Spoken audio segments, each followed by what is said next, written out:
The MacBook Neo has got more expensive, but there is some good news, I promise.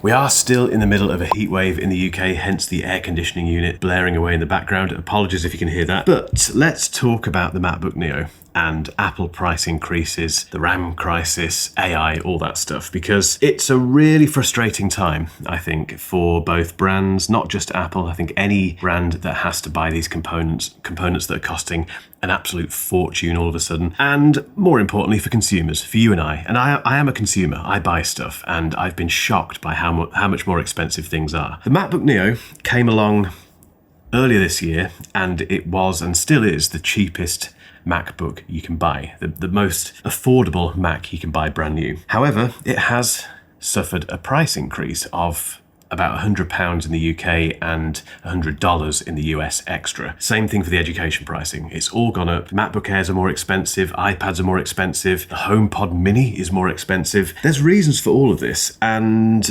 it's not all good news, obviously, because it isn't. However, there is some good news here, and I'm not here to defend Apple, but I am here to give you my honest take on this. And I think the MacBook Neo sits at the heart of this conversation, and it has some very unique characteristics during this RAM crisis and this pricing thing. We need to get into it, and I guess if you're watching this just out of curiosity, fantastic, thank you. Make sure you hit subscribe if you've been watching the channel for a while, etc. If you found this video because you're trying to work out whether you should buy the MacBook Neo now it's more expensive, this is the video to watch.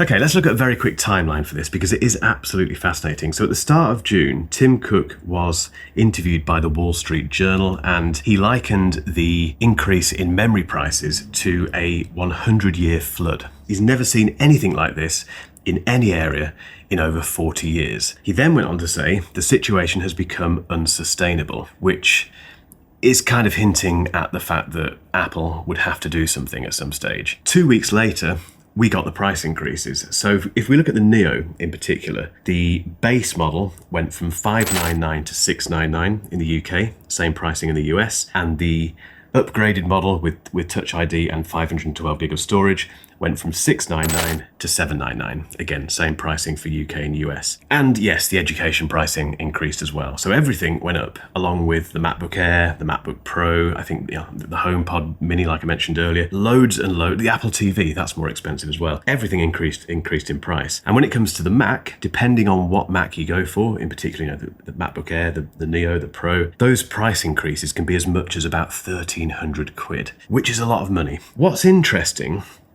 is that if we look at the competition, they did this a little while ago. So the likes of Dell, Asus, Acer, Lenovo, most of those guys introduced higher pricing at the start of this year. Or actually, I think December was when it started. So I think Dell started to increase their prices by about 15-20% back then. And Apple waited and waited and waited. And what's interesting is that during that period, during all this furore about increased prices for stuff, the MacBook Neo arrived in March 2026. We got this amidst the RAM price increase crisis thing, and it arrived at a price point that was just incredible for Apple. $599, $499 if you had the education pricing. So it bucked the trend completely, and Apple continued to wait. March, April, May, and then the end of June, we get the price increases. So why is this happening? Well, it's because of AI.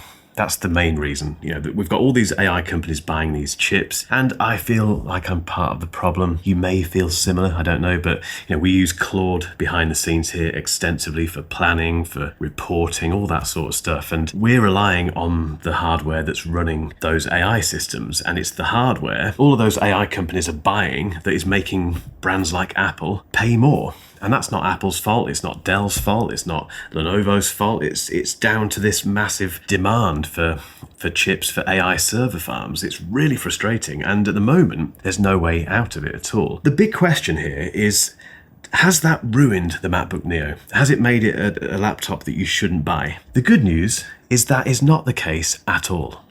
Are you sick of constantly paying more for cloud storage or being reminded that your storage on your laptop is completely full? Well, I've got just the solution. This is the UGREEN NAS DXP 4800 GT, and it's basically your own private cloud server sitting on your desk. Storage-wise, it's absolutely huge. 4 SATA bays plus 2 M2 NVMe slots means you can get up to 144 terabytes in total. That's something like 98,000 movies, which is bonkers. And because everything lives locally, there's no monthly fee and your data stays 100% private at home, so no risk of external leaks. It runs dual 10 gigabit Ethernet plus U.2 support, so transferring big files is rapid. And underneath it all, there's an AMD R2514 processor with 4 cores and 8 threads to keep everything running smoothly. RAM starts at 8 gig, but you can push that up to 64 across 2 slots if you've got heavier workloads. And it's easy to set up with your Home Assistant thanks to the UGREEN OS Pro software, which is compatible with Matter. There's even AI photo management built in that happens entirely on that device, with automatic sorting and sensitive content blurring. The UGREEN DXP 4800 GT is available now, and the link is in the description. And trust me, if you need somewhere to store all of your files, photos, and media, it's a fantastic choice. We're certainly doing that now in the studio.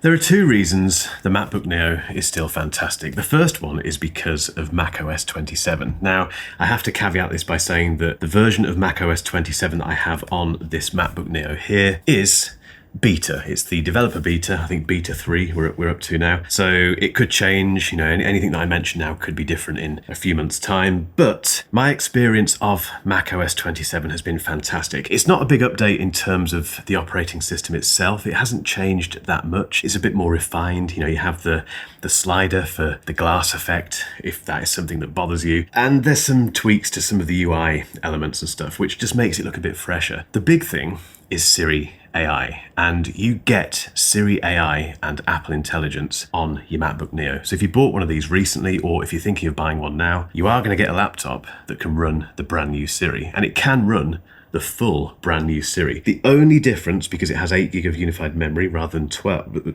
basically you need 12 gig of unified memory for 2, is it just 2 things? I think it is. It's the expressive voices and the more advanced dictation. You need 12 gig of memory for that. There may be other little things that you perhaps don't get, but the big stuff, the brand new Siri AI and all of the new Apple Intelligence upgrades you get for the MacBook Neo. And Siri AI is just incredible. I've been using it extensively on this Mac and it just works. It's fixed. And it isn't just fixed, it's so much better. It's so much more powerful. I've done videos on Siri AI on the iPhone and also the iPad, which we'll link to either in the description or at the end of this video. Go and watch them after this just to see what it can do. But all of that stuff works on the MacBook Neo. The second great piece of news about the MacBook Neo is that it is still the MacBook Neo. It hasn't changed. Okay, it is a bit more expensive now, but it's still the most affordable MacBook you can get. And I'm still running this business on it. This is the main laptop I use. The only time I ever turn to my MacBook Pro is if I'm doing some kind of video editing or something where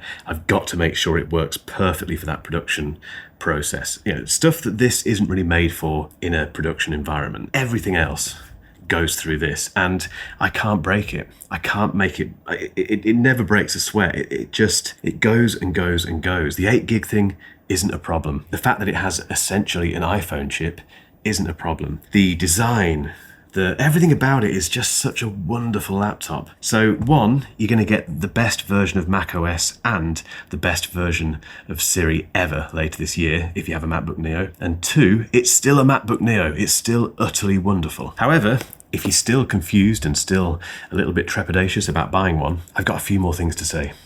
Everything is more expensive these days. Eating out with your family, going for beers with your mates, filling up your car, buying the weekly shop. It's just astronomical. And we have reached the point now where Apple has had to increase its prices. It's happened, we can't do anything about it. The question becomes, does the MacBook Neo still offer good value for money? And the answer to that is yes, in spades. The Windows competition has got more expensive as well, so everything has just gone like that. But the value is still there at today's prices. The MacBook Neo is better than any Windows laptop you can buy at this price point. If you don't agree with that, get involved in the comments and please give me some examples of Windows laptops that are better than this for this price. macOS 27 is utterly superb. What's coming with that operating system is just brilliant. And with the Siri AI upgrade and the new Apple Intelligence stuff, it's utterly fantastic. This will hold its value for much longer than Windows PCs as well. It's just the sensible buy. If you're still thinking about buying it, ignore the Reddit threads, ignore all of this stuff about, oh, Apple shouldn't have done it. They had to do it. There's no, it's happened.